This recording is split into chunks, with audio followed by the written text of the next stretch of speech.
Este es un podcast de Editorial Adverbium.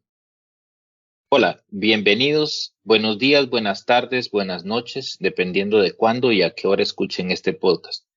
Mi nombre es Edwin Enrique Soria y este es el podcast Instrucciones para un cuento. Este podcast, nuestros invitados leerán un cuento y nos darán instrucciones de cómo abordarlo. Esta iniciativa nace con la idea de compartir dos de mis mayores aficiones, los cuentos cortos y platicar para aprender. Además, compartir con la gente a la que admiro y aprecio. El día de hoy nos acompaña Diana López, madre de 2 niños, editora de literatura infantil y juvenil, directora del Grupo Amanuense y actualmente presidente de la Asociación de Gremial de Editores de Guatemala, organizadora de la FILGUA y presidente de IBI Guatemala. Su formación inició por la ingeniería y la administración de empresas y algunos posgrados. Bienvenida, Diana. Gracias por aceptar grabar esto y por sacrificar un poquito tu tiempo de fin de semana. No, gracias, Erwin. Un gusto. Cuando es de leer cuentos, la primera que se apunta soy yo, así que a ti gracias por el espacio. Ahí estamos. Al final, la idea de retornar también a la oralidad es algo que me ha llamado la atención porque pues de esa forma nació la literatura y los cuentos cortos y entonces también es una forma de acercar a la gente a la literatura con un poquito de realidad cuando en estos tiempos estamos tan ajetreados y este formato nos puede ayudar a acercarnos. Antes de iniciar, me llama mucho la atención y envidia de cómo un ingeniero industrial termina en la literatura. Es algo que yo no pude hacer. Y ahí sí que de ingeniero a ingeniera, ¿cuál es el derrotero que te llevó a eso? Tengo curiosidad. Fíjate que fue la maternidad. Yo trabajé como ingeniera en puestos de alta gerencia, inclusive durante 15 años, 16 años aproximadamente, en la iniciativa privada, ¿verdad? En estas empresas, algunas nacionales, otras extranjeras, y yo creía que yo era feliz ahí. Eh, Cuando a una mujer le aborda la maternidad, ¿verdad? Tú no sabes por qué caminos te va a llevar y eh, todo iba más o menos normal, de acuerdo al plan con mi primera hija. Pero cuando tuve mi segundo hijo, al que yo le llamo mi maestro, eh, cuando él nació yo entré en una depresión postparto muy fuerte, que me hizo realmente preguntarme si estos eran, si el camino que yo tenía era lo que yo realmente quería seguir y continuar. Y como así somos las mujeres, a ver, ¿verdad? El universo conspira para que las cosas te lleguen en el momento que te tienen que llegar. Se me dio la oportunidad de comprar la editorial Grupo Manuense, ¿verdad? Ya hace varios años y pues cambié de rol. Pasé de ser una ingeniera de una corporación a eh, empezarme a formar, porque también hay que hablarlo con toda con tal cual es, ¿verdad?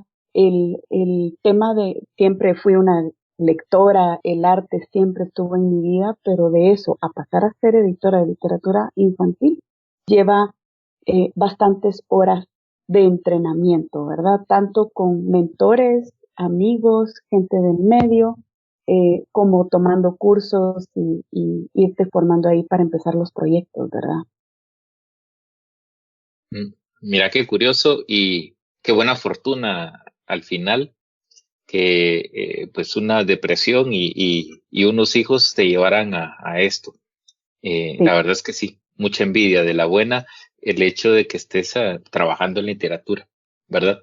Y al final, imagino que también la formación de ingeniería, pues te enmarca en cierta situación como para poder organizar ciertas cosas y me gusta, me agrada bastante el hecho y es algo que platicaba hace, con mis hijas, la de mayor tiene 15 años y ya está escogiendo más o menos por dónde y le decía, mira, escoge lo que querrás, de todos modos al final uno no sabe en qué va a parar, correcto. pero exacto.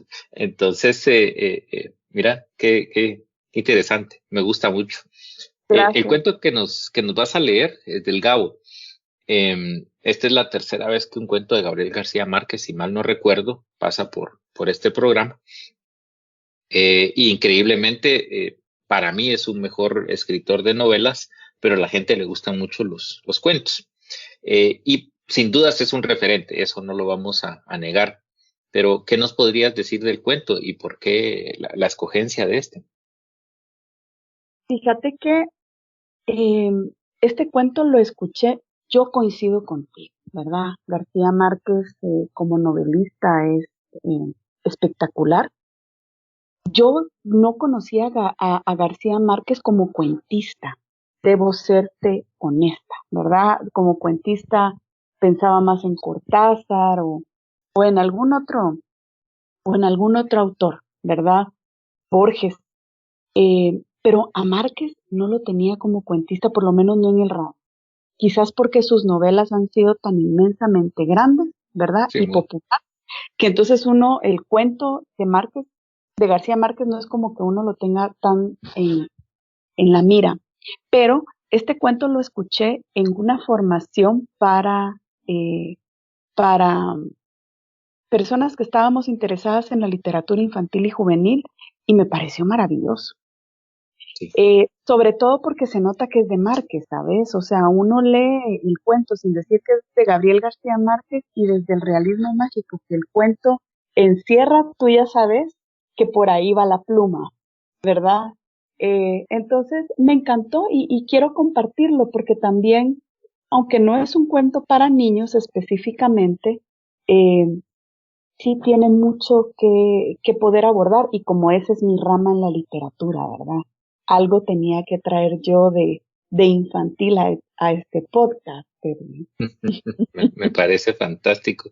Curioso que al final han sido tres mujeres las que han sugerido a Márquez, ¿verdad? Mira, ah, Eh, Me recuerdo Ojos de Perro Azul y el otro, se me olvidó el que leyó Carolina, pero sí, interesante.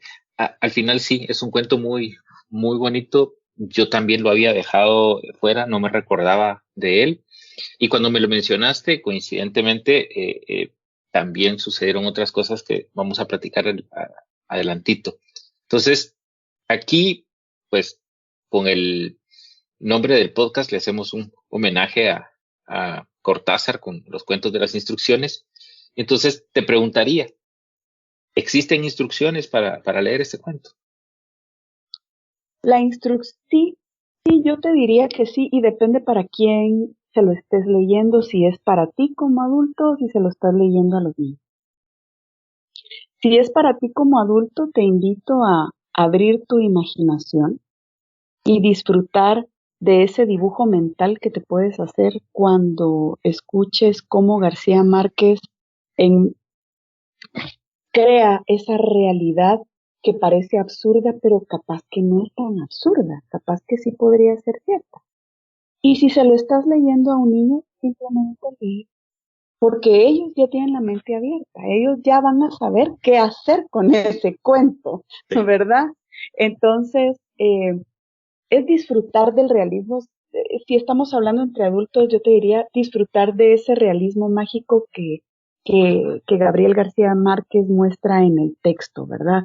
Y por supuesto, que como cualquier gran autor, si tú te pones a revisar y a buscarle y a rascarle al cuento desde la psicología, se le pueden encontrar cualquier cantidad de aportes, ¿verdad?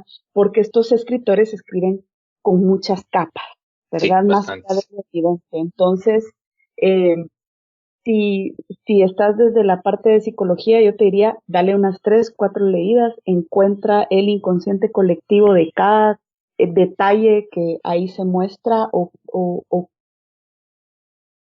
conociendo un poco la historia de Gabriel García Márquez, ¿verdad? ¿Qué lo llevó a él a escribir este cuento y crear esa realidad? ¿Verdad? Que es bastante curiosa. Me parece muy bien, me parece. Entonces, ¿qué te parece si nos deleitas entonces con la lectura del cuento? Buenísimo. Bueno, el cuento se llama La luz es como el agua de Gabriel García Márquez. En Navidad, los niños volvieron a pedir un bote de remo. De acuerdo, dijo papá. Lo compraremos cuando volvamos a Cartagena. Totó, de 9 años, y Joel, de 7, estaban más decididos de lo que sus padres creían. No, dijeron a coro, nos hace falta ahora y aquí. Para empezar, dijo la madre, aquí no hay más aguas navegables que las que sale de la ducha. Tanto ella como el esposo tenían razón. En la casa de Cartagena de Indias había un patio con un muelle sobre la bahía y un refugio para 2 yates grandes. En cambio, aquí en Madrid vivían apretados en el piso 5º del número 47 del Paseo de la Castellana. Pero al final, ni él ni ella pudieron negar, porque les habían prometido un bote de remos con su sextante y su brújula si se ganaban el laurel del 3er año de primaria, y se lo habían ganado. Así que el papá compró todo sin decirle nada a su esposa, que era la más reacia a pagar deudas de juego. Era un precioso bote de aluminio con un hilo dorado en la línea de flotación. El bote está en el garage, reveló el papá en el almuerzo. El problema es que no hay cómo subirlo ni por el ascensor ni por la escalera, y en el garage no hay más espacio disponible.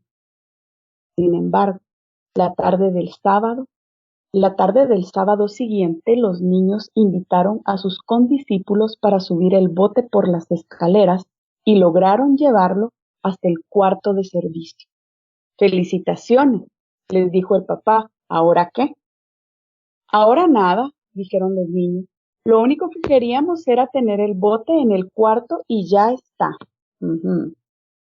La noche del miércoles, como todos los miércoles, los padres se fueron al cine. Los niños, dueños y señores de la casa, cerraron puertas y ventanas y rompieron la bombilla encendida de una lámpara de la sala. Un chorro de luz dorada y fresca como el agua empezó a salir de la bombilla rota y lo dejaron correr hasta que el nivel llegó a 4 palmos. Entonces cortaron la corriente, sacaron el bote y navegaron a placer por entre las islas de la sala. Esta aventura fabulosa fue el resultado de una ligereza mía cuando participaba en un seminario sobre la poesía de los utensilios domésticos. Totó me preguntó cómo era que la luz se encendía con solo apretar un botón, y yo no tuve el valor de pensarlo 2 veces. La luz es como el agua, le contesté. Uno abre el grifo y sale. De modo que siguieron navegando los miércoles en la noche, aprendiendo el manejo del sextante y la brújula, hasta que los padres regresaban del cine y los encontraban dormidos como ángeles de tierra firme. Meses después, ansiosos de ir más lejos, pidieron un equipo de pesca submarina, con todo: máscaras, aletas, tanques y escopetas de aire comprimido. Está mal que tengan el cuarto de servicio un bote de remos que no les sirve para nada, dijo el padre. Pero está peor que quieran tener además equipos de buceo. ¿Y si nos ganamos la gardenia de oro del primer semestre?, dijo Joel. No, dijo la madre asustada, ya no más. El padre le reprochó su intransigencia. Es que estos niños no se ganan ni un clavo por cumplir con su deber, dijo ella, pero por un capricho son capaces de ganarse la silla del maestro. Los padres no dijeron al fin ni sí ni no, pero Totó y Joel, que habían sido los últimos en los 2 años anteriores, se ganaron en julio las 2 gardenias de oro y el reconocimiento público del rector. Esa misma tarde Sin que hubieran vuelto a pedirlos, encontraron en el dormitorio los equipos de buzos en su empaque original. De modo que el miércoles siguiente, mientras los padres veían el último tango en París, llenaron el apartamento hasta la altura de 2 brazas. Bucearon como tiburones mansos por debajo de los muebles y las camas y rescataron del fondo de la luz las cosas que durante años se habían perdido en la oscuridad. En la premiación, al final, los hermanos fueron aclamados como ejemplo para la escuela y les dieron diplomas de excelencia. Esta vez no tuvieron que pedir nada, porque los padres les preguntaron qué querían. Ellos fueron tan razonables que solo quisieron una fiesta en casa para agasajarse a los compañeros de curso. El papá, a solas con su mujer, estaba radiante. Es una prueba de madurez, dijo. Dios te oiga, dijo la madre. El miércoles siguiente, mientras los padres veían la batalla de Argel, la gente que pasó por la Castellana vio una cascada de luz que caía de un viejo edificio escondido entre los árboles. Salía por los balcones, se derramaba a raudales la fachada y se encauzó la gran avenida en un torrente dorado que iluminó la ciudad hasta el Guadarrama. Llamados de urgencia, los bomberos forraron la puerta del 5º piso y encontraron la casa rebosada en luz hasta el techo. El sofá y los sillones forrados en piel de leopardo flotaban en la sala a distintos niveles entre las botellas del bar y el piano de cola y su mantón de Manila que aleteaban a media agua como una mantarraya de oro. Los utensilios domésticos, en la plenitud de su poesía, volaban con sus propias alas por el cielo de la cocina. Los instrumentos de la banda de guerra que los niños usaban para bailar flotaban al garete entre los peces de colores liberados de la pecera de mamá, que eran los únicos que flotaban vivos y felices en la vasta ciénaga iluminada. En el cuarto de baño flotaban los cepillos de dientes de todos, los preservativos de papá, los pomos de cremas y la dentadura de repuesto de mamá, y el televisor de la alcoba principal flotaba de costado, todavía encendido en el último episodio de la película de medianoche prohibida para los niños.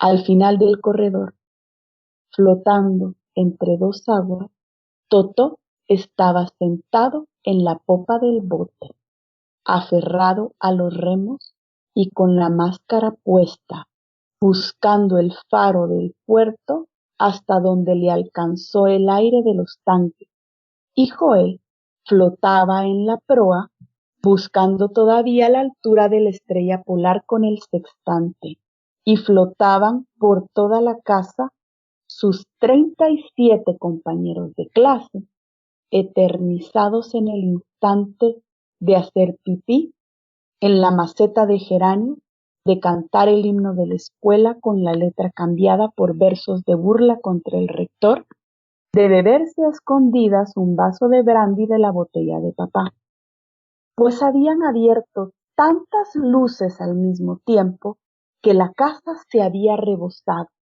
y todo el 4º año elemental de la escuela de San Julián el Hospitalario se había ahogado en el piso 5º del número 47 del Paseo de la Castellana. En Madrid de España, una ciudad remota de veranos ardientes y vientos helados, sin mar ni río, y cuyos aborígenes de tierra firme nunca fueron maestros en la ciencia de navegar la luz. Sí. Formidable, formidable. ¿Cómo lo disfruto? Eh, Gracias por la lectura. La verdad es que sí, García Márquez se siente por todo el cuento y hay eh, mucho humor al final, tanto para adultos como para niños. Sí. Este relato, eh, ya me habías comentado de él y demás, y se me dio la oportunidad de estar en un taller en el Colegio Montemaría de análisis de cuentos. Y bueno, aparte que me temblaban las canillas de estar ahí enfrente de tantas niñas, pues no tuve mucho tiempo y yo les comentaba que tres cosas eran las que me llamaban la atención. Lo primero es que soy un coleccionista de inicios. Había un amigo que me decía el Principito porque solo los inicios me gustaban. Eh, y en este caso es bastante emblemático, donde dice, en Navidad los niños volvieron a pedir un bote de remos. Entonces, uno nos está construyendo de que ya lo habían pedido antes. eh, Había una insistencia de parte de ellos y nos genera un universo ulterior como para poder imaginarnos qué venía, la insistencia de ellos, qué hubiera pasado si lo hubieran pedido antes. Eh, y esta situación que estás generándose al inicio, al final es un muy buen inicio. ¿Qué pensás de esto? Sí, el inicio te dice mucho, te dice que son niños necios, te dicen que son niños que les gusta eh, digamos, la parte de afuera, o sea, gozar por fuera de la casa.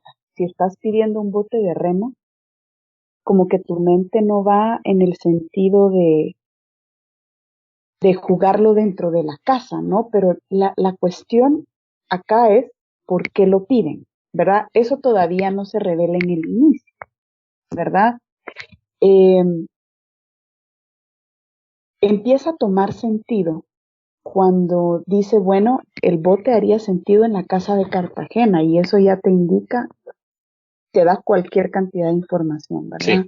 Sí, Te dice que cabían dos yates también atrás, te dice de cómo era la vida de la familia en Cartagena, que vivían en Cartagena, que es una de las ciudades más caras de exacto. Colombia, que son colombianos y que ahora por alguna razón están viviendo en Madrid, ¿verdad?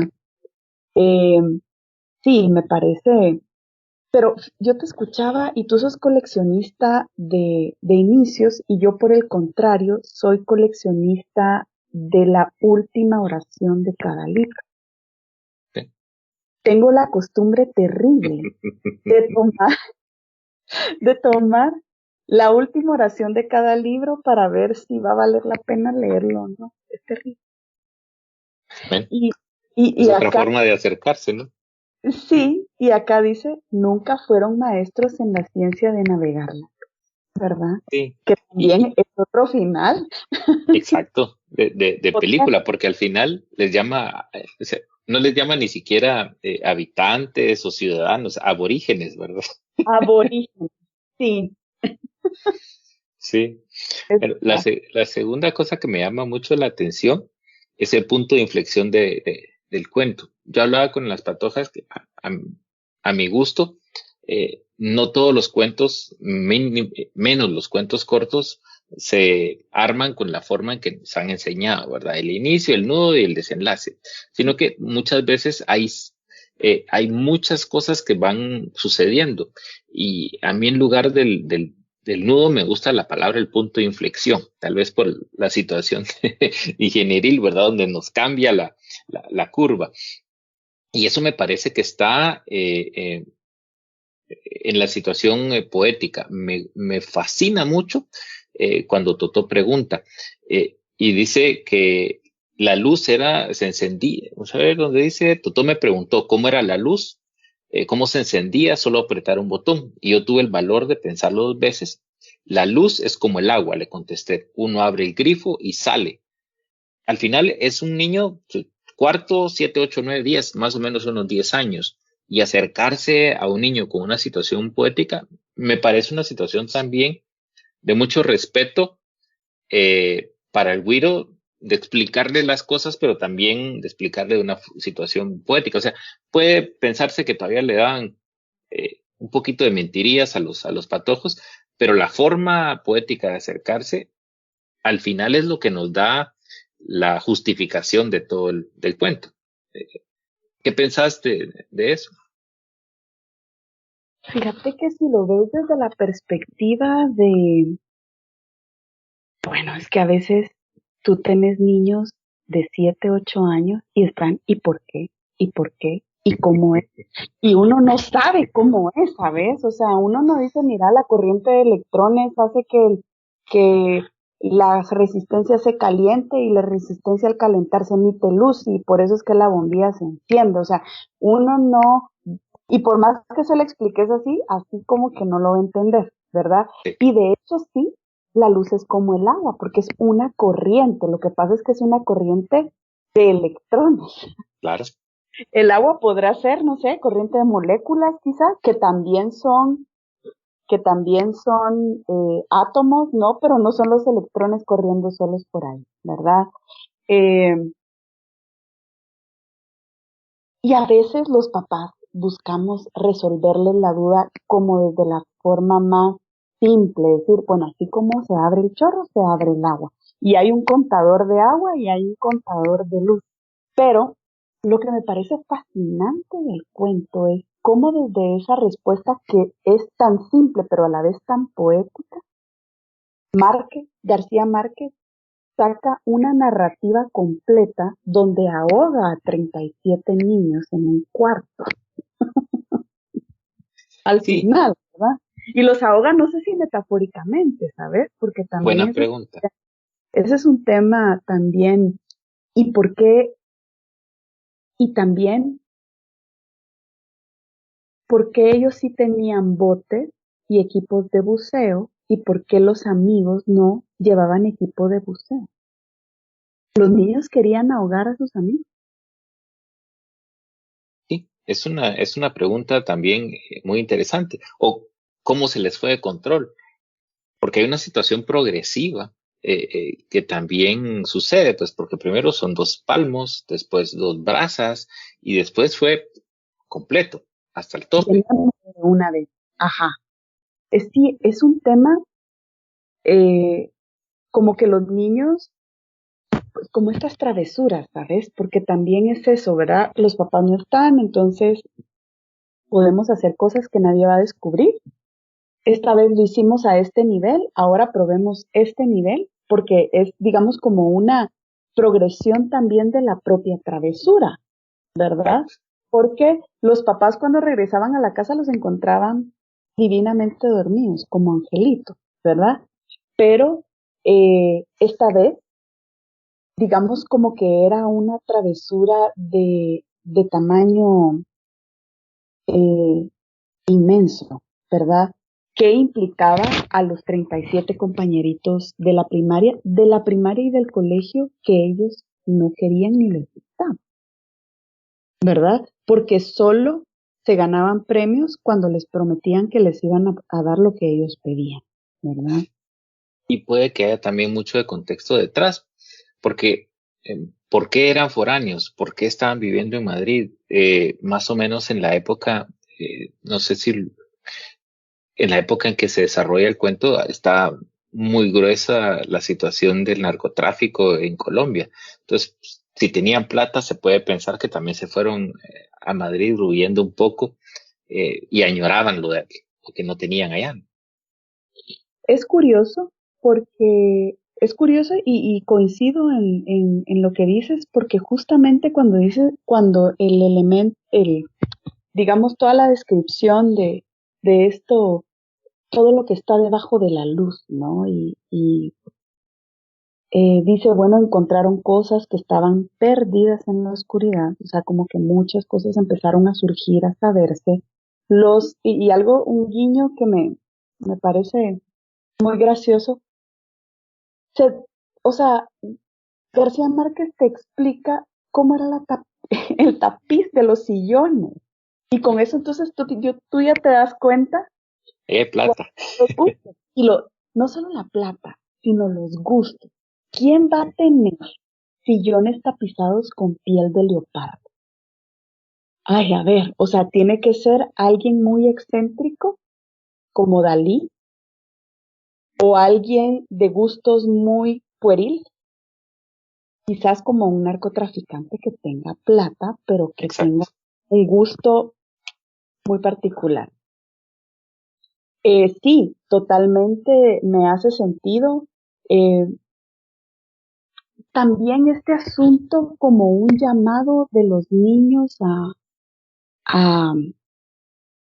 quiero, quiero a Colombia de vuelta, ¿sabes?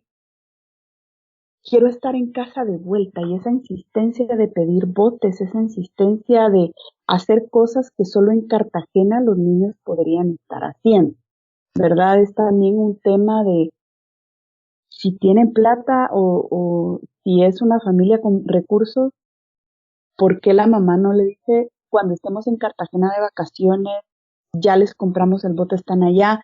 Si no es un tema de los papás de decir, les tenemos que dar algo porque en alguna medida están sintiendo culpa, que los niños Exacto. no pueden tener lo que deberían tener si vivieran en Colombia, que es un bote de remo, ¿verdad?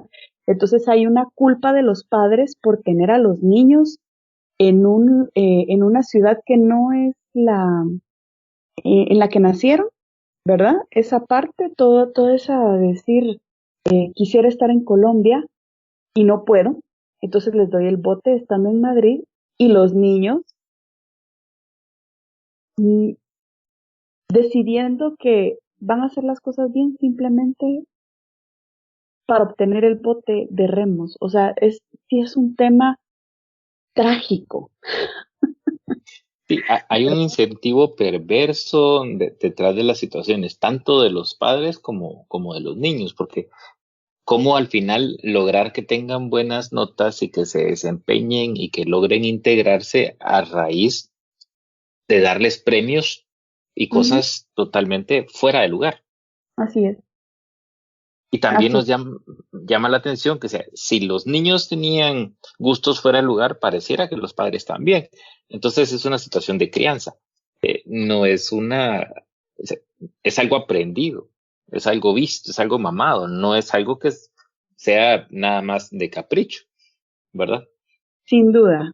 El libro, como te digo, expone un montón de aristas, si lo querés analizar desde la perspectiva de ser papá o si lo querés analizar desde la perspectiva metafórica y poética de decir, sería hermoso quebrar un foco de tu casa y que saliera una luz emanada para que llenara toda la habitación. O sea, eso sería una cosa maravillosa, imagínate, ver fluir la luz por fuera del foco, ¿no? Eh,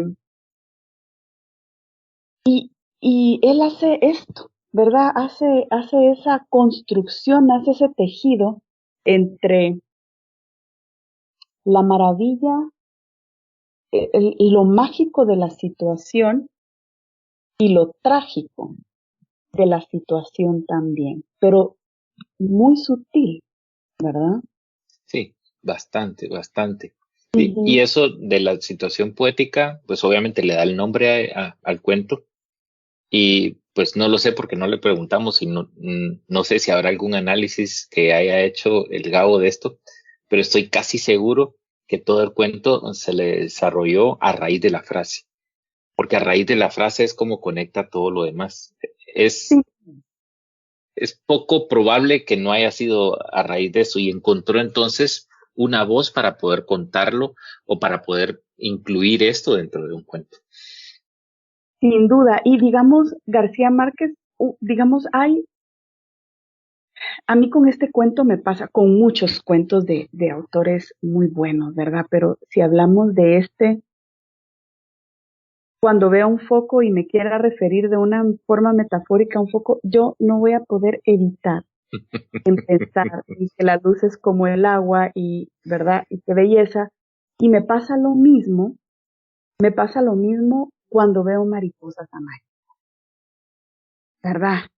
Eh, Hay épocas o hay lugares donde tú vas caminando y las mariposas amarillas suelen posarse en la grama. Son imagino que una especie de mariposas que se alimenta de la grama, normalmente no están en árboles o en... Entonces tú vas caminando y las mariposas amarillas se levantan. Y desde que yo leí Cien años de soledad, miro, pienso en Mauricio Babilonia, creo que se llama, ¿verdad? Sí, El famoso de las mariposas amarillas, ¿verdad? Eh, tiene esa particularidad de Gabo de, de conectarte elementos cotidianos con la magia de lo que él pudo inventar en su relato. sí. La verdad es que hay muchas cosas, muchas figuras que se pueden sacar.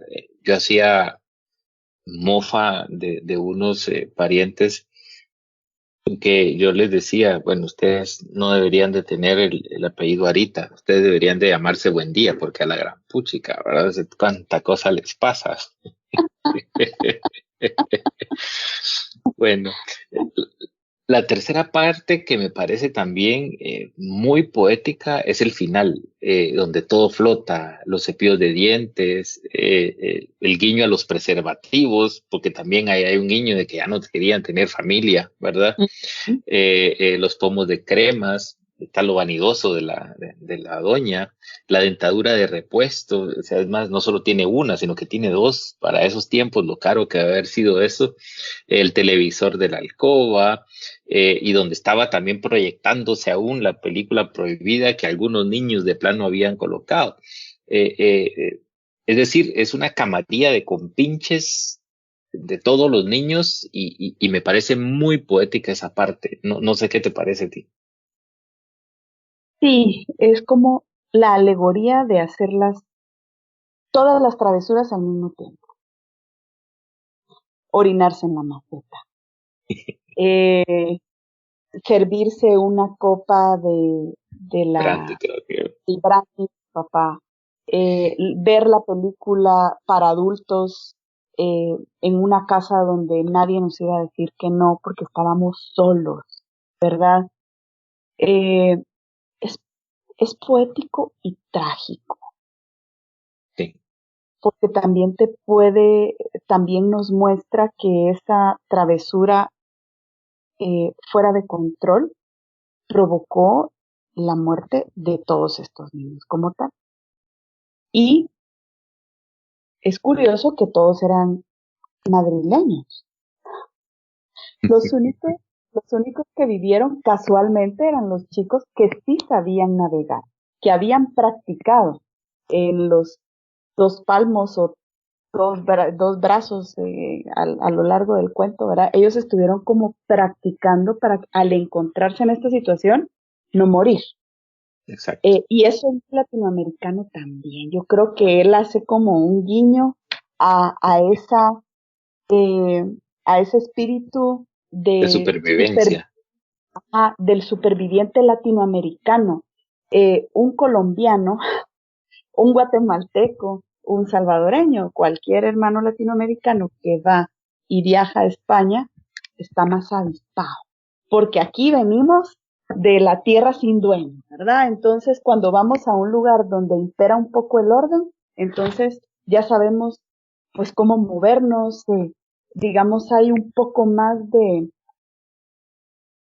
no quiero decir alcance, porque no es alcance, sino de, Picardía, quizás. como de este instinto de, de, de sobrevivir ante la situación eh, que te está, que estás pasando. Y yo creo que esos niños, los Totó y Joel, eran supervivientes. Y así es como termina el cuento. Exacto. Y es curioso, sería la otra cosita, de que no hay nombres en todo el relato, solo ¿No? Totó y Joel, ¿verdad? Y al final los pone en la palestra, les pone las luces sobre ellos, eh, y hay bastantes dejos acá.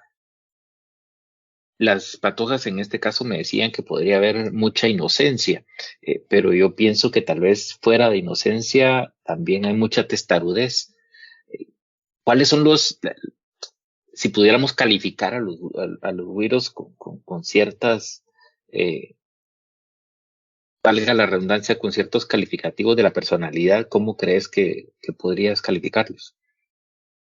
Fíjate que yo creo que ellos tenían un mundo propio, ¿verdad? Ellos vivían en un mundo propio. Da curiosidad que no tenían la misma edad, pero iban al mismo grado, Sí. porque todos eran los amigos del tercero, del instituto. Eh, lo que a mí me deja el cuento es que los compañeritos sí, los colegas de los niños no eran sus amigos. No había ningún amigo subido a la balcón. No había ningún niño con equipo de buceo ahí. Todos estaban completamente ahogados y por debajo del agua. Y eso lo que te dice es que no eran amigos y no había intención tampoco de salvarlos. Es decir, de alguna manera, si lo vemos metafóricamente, esto era como un grito desesperado de los niños de decir, ya no más quiero estar ahí, ya no me manden, yo no pertenezco a este lugar. Yo siento que ese era, pues no te puedo decir que los niños eran asesinos porque la luz no te mata, ¿verdad? Pero la metáfora que creo yo que probablemente le podríamos pensar es en ese sentimiento de los niños, que ellos son ajenos completamente a todos los que no fueron capaces de salvar su vida ahí. Sí, porque tampoco sabemos que si el hecho de que encontraron a todos ahogados cuando llegaron los bomberos fue que también llegaron a encontrar el deschongue que habían provocado y todo el barullo, y encontraron a cada quien haciendo pues lo que se describe, o sea, cosas fuera de la ley, por decir Mm. algo, cosas prohibidas para ellos, y que los únicos dos que estaban en el bote eran ellos y les dijeron a los demás, hagan lo que quieran y no lo sabemos. Fueron sus Y ahí, consecuencias. sí, exactamente, exactamente. Regresando a que no hay nombres, pero sí hay dos personajes que se mencionan, en este caso por la relación, que es la mamá y el papá. Y hay una dicotomía y un juego a lo que se le llama al policía bueno y policía malo, ¿verdad? Uno aprieta y el otro afloja, uno trata de bogar y el otro trata de regresarlo al cauce. Y dentro del universo del cuento, creo que no podría funcionar sin este estira y encoge. Al final sí está formando parte importante del universo del cuento, ¿no crees?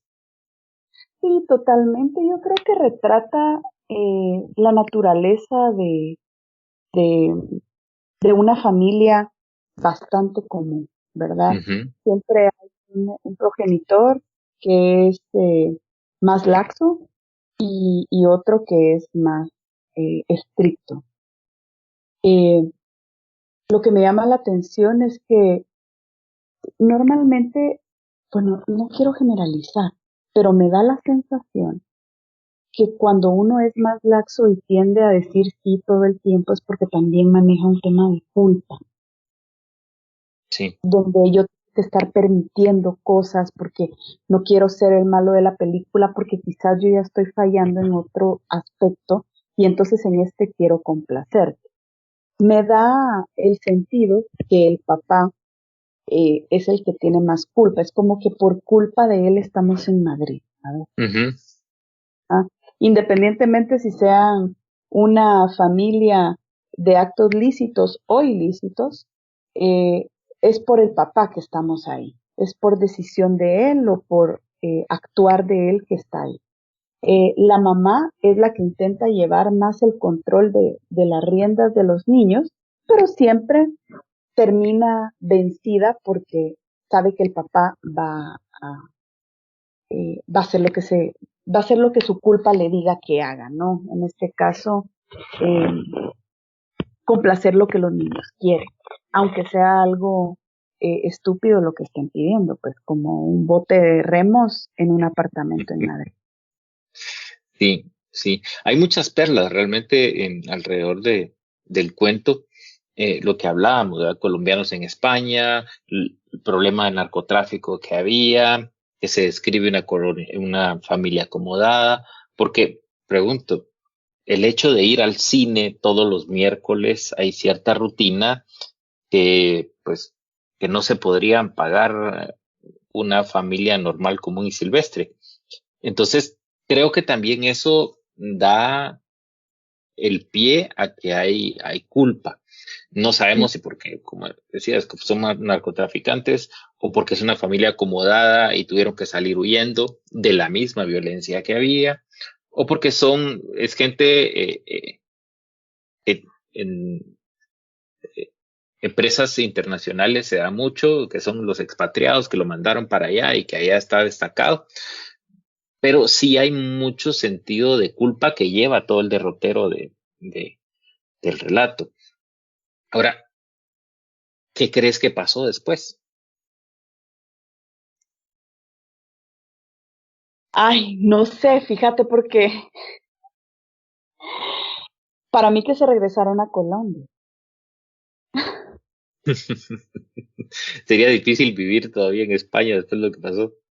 Fíjate que, no sé, yo también, la primera vez que leí el cuento, yo dije, ¿a qué se refería con que estaba todo inundado de luz? Los niños se habrán electrocutado, se habrán chamuscado y todos estaban, y después dijo, no, porque los otros niños sí habían vivido. O sea, traté, y es que ese es el tema con el realismo mágico. O sea, uno intenta imaginar un estado normal después de que te contaron este cuento y uno ya no puede imaginar nada. No. Pues a ver, decir qué pasó con el niño cola de cerdo que se lo llevaron las hormigas de 100 años de soledad. De si se lo comieron, qué pasó con ese bebé, ¿verdad? Es es bien difícil, pero si pensamos que todo esto fue una gran metáfora, probablemente fue, tal vez no hubieron muertos, pero eh, fue una travesura desproporcionada, como un grito de los niños diciendo, ya basta de estar aquí, ya les destruí el apartamento, ya maté a mis amigos, yo ya no quiero estar aquí y el camino es regresar a casa. Sí, pareciera que lo mismo que decíamos, ¿verdad? Dos palmos, dos brazas ¿Mm? completamente. Eh, Ahí sí que tiré la casa por la ventana en otro sentido, ¿verdad? Ah, Y al final hacia ahí nos lleva. Y eso sí. es lo que me agrada también del cuento porque nos lleva a dimensiones en donde nos deja en un sentido de que no sabemos qué pasa, si es una figura poética, en donde los ahoga o realmente se ahogan, y que todo se sale de control y no sabemos exactamente qué es lo que va a pasar. Y esa duda, que al final yo creo que la literatura te debe de dejar dudas, no contestarlas, es la que da la belleza al cuento, ¿no crees? Totalmente, porque eh, te tiene que dejar pensando. Es decir, podríamos seguir aquí tratando de analizar, bueno, desde esta capa cómo lo vemos, desde esta otra cómo lo vemos, ¿verdad? Porque eh, sí, no tiene que darte la respuesta. Si te da la respuesta, te la mata. Si quieres algo que te dé la respuesta, mira un video. Exacto, sí, Pero si quieres pensar y quieres imaginar posibles salidas, lee un buen libro. buen comentario. Creo que con esto vamos llegando al final. No es porque no quiera, sino porque al final la gente se nos va a desesperar.